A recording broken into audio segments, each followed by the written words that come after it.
This is the Lone Crater YouTube. We hope this video helps. You start by checking Play Protect rather than disabling it. Open the Play Store, tap Menu, then Play Protect. Look at the last scan time and recent findings. Once done, update Google Play Services and the Play Store so scans run correctly. Make sure to note any flagged apps and where they came from. This quick audit helps you decide if a specific app needs attention or if the setting has a false positive. Avoid turning protections off without a safer alternative.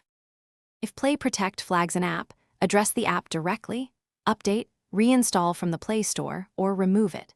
You can sideload only from verified developer sources if absolutely required, but first enable app verification and check app signatures.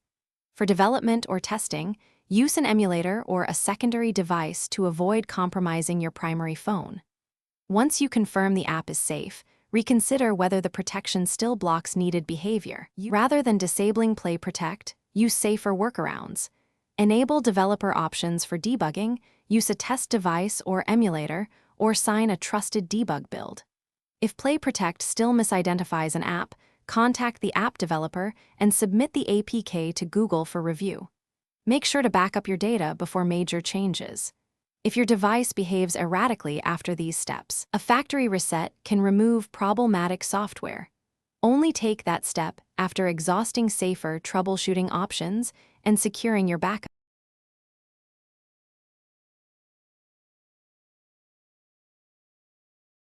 Thanks for watching. Consider subscribing if we helped you.